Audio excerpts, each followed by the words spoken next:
अस्पताल पहुंचने के बाद भी इलाज नहीं हुआ। परिजनों ने अस्पताल में जमकर हंगामा किया है।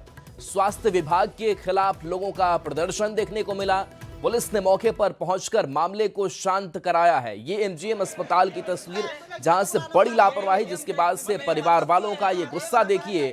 पुलिस ने मौके पर पहुंचकर मामला हालांकि शांत कराया है। बताया जा रहा है कि अस्पताल पहुंचने के बाद भी इलाज नहीं हो पाया। घायल घंटों तड़पता रहा। इसको उठा के लेके आना है, तो ले यहाँ बैठा देंगे। अरे जो कि एम्बुलेंस का हमको पैसा भी दे रहे हैं, तब भी नहीं कोई एम्बुलेंस वाला निकाल रहे हैं। जब एम्बुलेंस मांगा जा रहा है, सब पूरा नंबर पे फोन लगा रहे, कोई मिशन नहीं। हमें सबको रद्द करो, जितने मिशन है सबको रद्द, सब रद्द हो, जिस एम्बुलेंस सबको रद्द हो। काहे कि जब तुम लोग ऑर्डर लेते हो, यहाँ का ऑर्डर, सब ऑर्डर लेते हो, खाली इसका हमको 4 टेबलेट चाहिए, 4 टेबलेट लगा दो। क्या बोला जा रहा है इनके द्वारा? बोल रहा ना कोई एम्बुलेंस नहीं है। अब टेम्पू नहीं जाए, कैसे लेके जाएगा? लेके जाएंगे लोग। अब उसका दोस्त लोग आ गया, अब दोस्त लोग आ गया उनका। क्या नाम सर बताइए, क्या सूचना मिला था आपको? सूचना मिला कि पेट्रोल पंप के पास, बालीगुमा पुल के पास, एचपी पेट्रोल पंप के पास मतलब एक्सीडेंट हुआ। उसके बाद हम लोग आए, तो हम लोग आने से पहले ये लोग उठा कर ले लाए थे। इसके बाद में हम लोग आए, के बाद में रेफ़र किया। रेफ़र करने के बाद में एम्बुलेंस खोजे, बाहर से प्राइवेट खोजे, सरकारी वाला तो कोई है ही नहीं, प्राइवेट वाला खोजे। इसके बाद भेजे हैं अभी उसके टीएमएच के। और रांची से बड़ी खबर, जहां शिक्षकों पर बच्चों की पिटाई का आरोप है। 7वीं और 10वीं के छात्रों से पिटाई का आरोप है। घटना में बच्चे गंभीर रूप से घायल बताए जा रहे हैं। तो छात्रों की पिटाई का आरोप, घटना में कई बच्चे गंभीर रूप से घायल हैं। छात्रों के परिजनों ने स्कूल में हंगामा किया। परिजनों और शिक्षकों के बीच हाथापाई भी हुई। आरोपी शिक्षकों पर कार्रवाई की मांग की गई है। बच्चों के आपसी झगड़े में ये पिटाई हुई। सेंट जॉन हाई स्कूल का यह मामला सामने आया है। लोअर बाजार थाना क्षेत्र का यह मामला बताया जा रहा है। ये तस्वीर देखिए, आरोपी शिक्षकों पर कार्रवाई की मांग, इसके साथ साथ जो आपस में ये जो हाथापाई है उसकी भी नौबत आ गई, क्योंकि आरोपी शिक्षकों पर कार्रवाई की मांग परिवार वाले कर रहे थे। और इस बीच परिवार वालों का भी गुस्सा भड़क उठा, जिस तरीके से इन बच्चों की पिटाई की गई। और अब सेंट जॉन हाई स्कूल प्रबंधन की तरफ से भी जवाब लिया जा रहा है।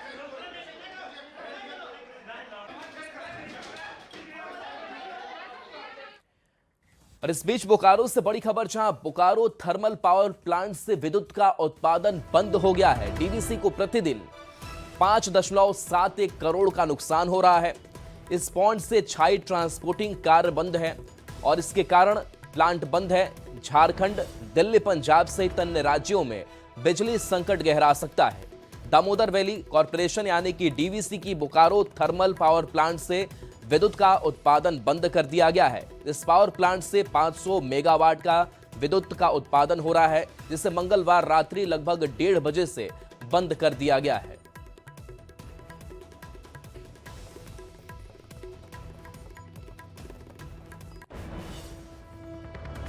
ये है कि डीवीसी में बोकारो थर्मल पावर यूनिट को हमको बंद करना पड़ा। ऐश पॉइंट हमारा पूरा फिल्डअप हो गया था और ज़्यादा दिन चलाते तो ऐश को मतलब ये हो सकता था, ओवरफ्लो होके उसका पॉइंट को खतरा था।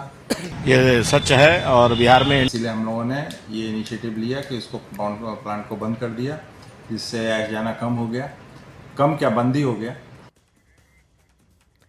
ये सच है और बिहार में एनडीए की सरकार बनने जा रही है। ये हमारी होगी जमशेदपुर के कोऑपरेटिव कॉलेज के स्ट्रांग रूम में कल सुबह 8 बजे से मतगणना शुरू हो जाएगी। पहले बैलेट पेपर की गिनती यहां की जाएगी और उसके बाद ईवीएम की गिनती शुरू होगी। 20 राउंड में गिनती होगी और 15 टेबल पर ईवीएम की गिनती होगी। इधर सुरक्षा को लेकर 3 लेयर की बैरिकेडिंग की गई है। पहले जिला पुलिस बल, दूसरा सीआईएसएफ और तीसरा सीआरपीएफ के जवान तैनात किए गए हैं।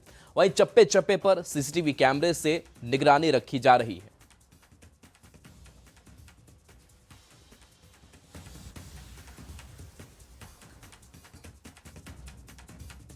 पूरक मतदान हो चुका है और 13 प्रत्याशियों की किस्मत ईवीएम में कैद हो चुकी है और सभी ईवीएम को यहाँ पर आप देख सकते हैं कि अभी मैं मौजूद हूँ कोऑपरेटिव कॉलेज, जहाँ स्ट्रांग रूम बनाया गया है और इसी कोऑपरेटिव कॉलेज के स्ट्रांग रूम में सभी ईवीएम को जो है कड़ी सुरक्षा में रखा गया है।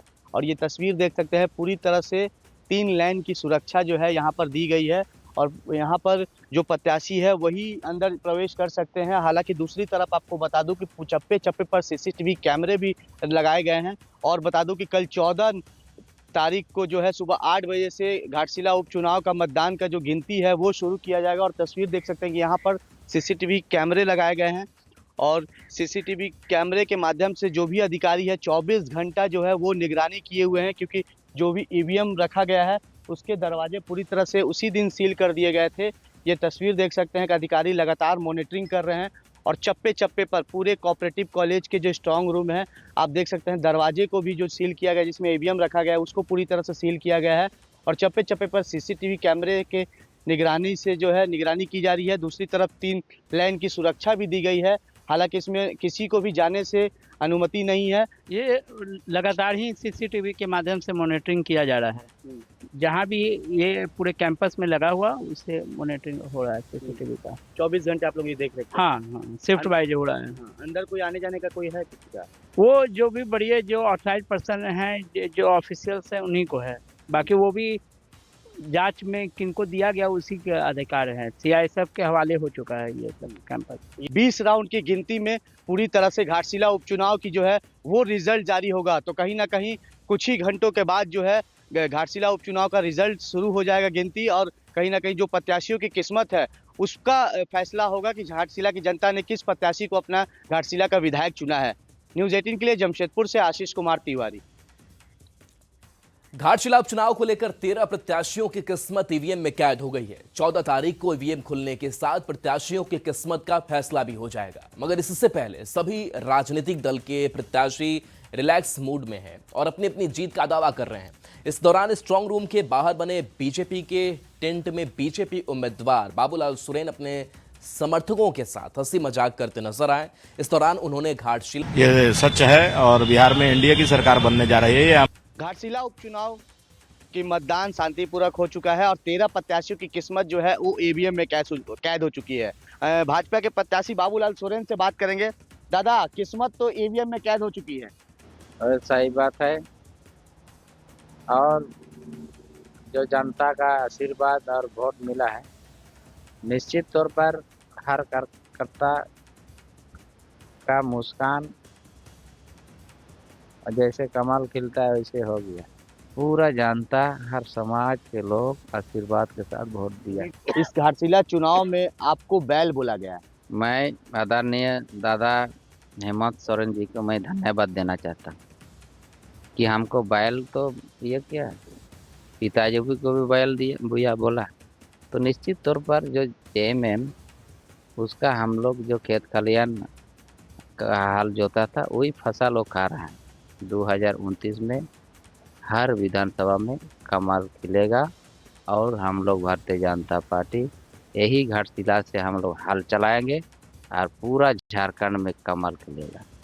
ये थे बाबूलाल सोरेन जी। उन्होंने साफ तौर पर कहा कि मैं बैल हूँ और घाटशिला के खेतों से हल चलाऊंगा और कहीं ना कहीं 29 में पूरे झारखंड में कमल खिलाऊंगा। न्यूज़ 18 के लिए जमशेदपुर से आशीष कुमार तिवारी। झारखंड के पूर्व मुख्यमंत्री रघुवर दास ने प्रेस कॉन्फ्रेंस की। प्रेस कॉन्फ्रेंस में उन्होंने भगवान बिरसा मुंडा की 150वीं जयंती और जनजातीय गौरव दिवस पर कहा कि बीजेपी एक सप्ताह कई कार्यक्रम करेगी। उन्होंने राज्य सरकार पर हमला भी बोला। कहा कि इस सरकार आदिवासियों के साथ वोट बैंक की राजनीति कर इनका इस्तेमाल करती है। विपक्षी पार्टियां सिर्फ आदिवासी समाज को एक वोट बैंक समझती हैं। भारतीय जनता पार्टी आदिवासी ये सच है और बिहार में एनडीए की सरकार बनने जा रही है। ये हमारी आवाज नहीं है, पूरे बिहार के हम 11 वर्षों में जो हमारे जनजाति समाज के पूर्वजों को सम्मान हो, उत्थान हो या फिर उनकी लोक कल्याणकारी योजनाओं से उनका जीवन ऊंचा उठे, ये काम मोदी जी के नेतृत्व में पूरे देश में भारतीय जनता पार्टी की सरकार है। झारखंड स्थापना दिवस के दिन बीजेपी भगवान बिरसा मुंडा की 150वीं जयंती को राष्ट्रीय जनजाति गौरव दिवस के रूप में मनाएगी, जिसको लेकर जेएमएम और कांग्रेस ने बीजेपी पर निशाना साधते हुए कहा कि बीजेपी जनता को मुद्दे से भटकाने का काम कर रही है। राज्य अपने 25वें वर्ष में प्रवेश कर रहा है तो राज्य का गौरव बिरसा मुंडा है और मुद्दों से भटकाने की कोशिश भारतीय जनता पार्टी कर रही है। और हमने तो मीडिया में देखा है कि वो स्थापना दिवस को संविधान गौरव दिवस के रूप में मना रहे हैं। इस देश ने 26 जनवरी 1950 को संविधान को आत्मसात किया था। ये नई तिथि कहाँ से आ गई?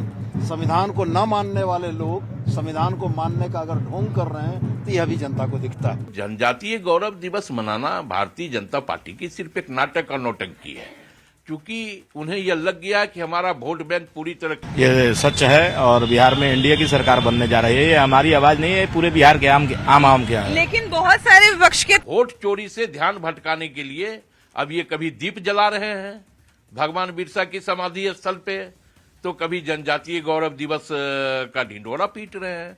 भारतीय जनता पार्टी भी हर महापुरुषों का सम्मान करती है और ये कार्यक्रम चल रहा है।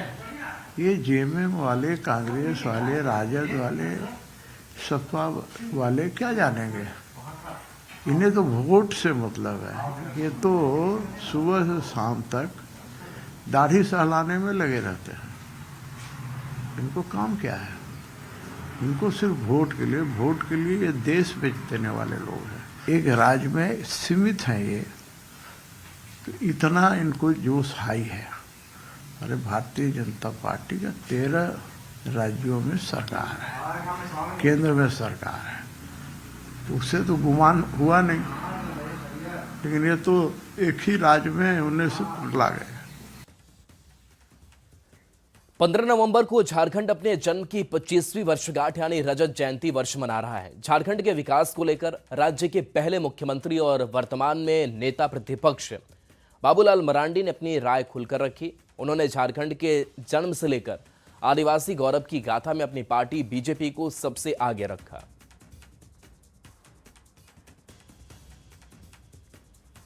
झारखंड स्थापना दिवस को लेकर राज्य सरकार रांची के ऐतिहासिक मोरहाबादी मैदान में बड़ा कार्यक्रम कर रही है। ऐसे में बीजेपी भी बता रही है कि वास्तव में झारखंड के लिए बीजेपी ने क्या किया है। हमारे साथ राज्य के प्रथम मुख्यमंत्री नेता प्रतिपक्ष बाबूलाल मरांडी जी, हम सीधे से जानेंगे कि सर, एक बड़ा कार्यक्रम जो हर साल होता है स्थापना दिवस पर, इस पर राज्य सरकार कर रही है, तो ऐसे में वास्तव में सरकार जहां अपनी उपलब्धियों का बखान करेगी तो इसमें विपक्ष कहाँ है?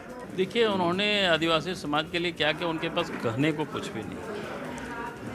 और मैंने तो आपको कहा कि 15 नवंबर को अलग झारखंड राज्य भी अगर भगवान बिरसा मुंडा की जन्मदिन पर, तो भारतीय जनता पार्टी की सरकार स्वर्गीय अटल बिहारी वाजपेयी जी ने उसको भी 15 नवंबर को समर्पित किया। यानी एक प्रकार से भगवान बिरसा मुंडा को सम्मान देना। और इतना ही नहीं, अलग से जनजाति मंत्रालय का भी गठन करना। हमने अभी कहा था कि संथाली भाषा जो जनजातीय समाज में तीसरी सबसे बड़ी आबादी है, संथाल आबादी, तो संथाली भाषा को भारत के संविधान के 8वीं अनुसूची में शामिल करना। तो वर्तमान सरकार में अब जो सत्ताधारी दल हैं वो ये मानते हैं कि हेमंत सोरेन आदिवासी समाज का मजबूत चेहरा बन चुके हैं, तो ऐसी स्थिति में सरकार को कितना नंबर देते हैं आदिवासी हितों को लेकर? देखिए, आदिवासी हितों के लिए तो मैं इनको नंबर नहीं दे सकता।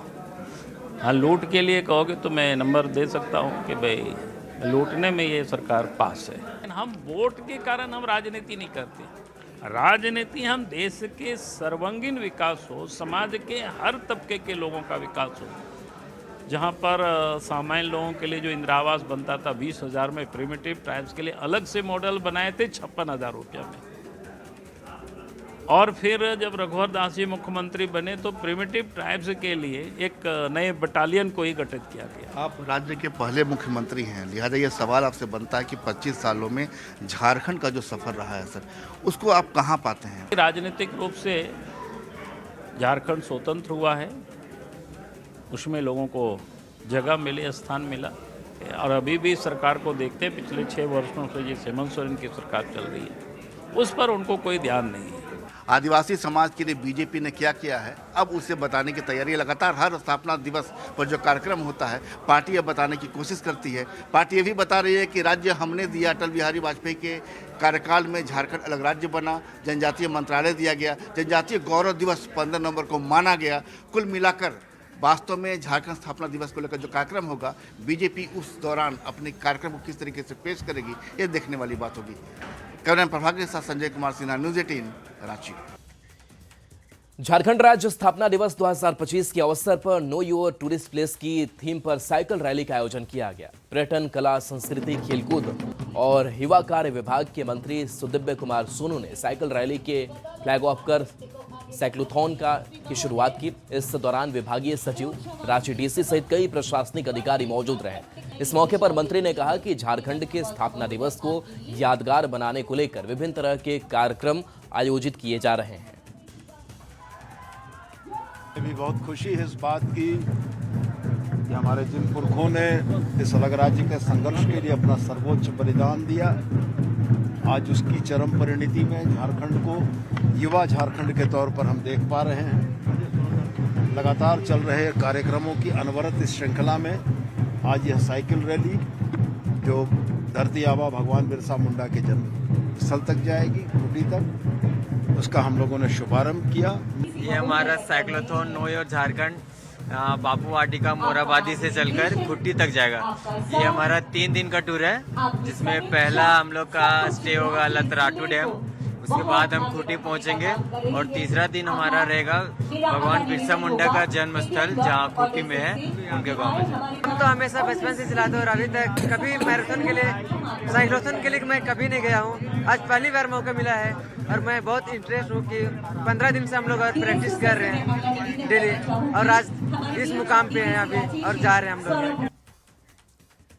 झारखंड के 25वें स्थापना दिवस के अवसर पर पूरे राज्य में रजत पर्व धूमधाम से मनाया जा रहा है। इसी क्रम में जिला प्रशासन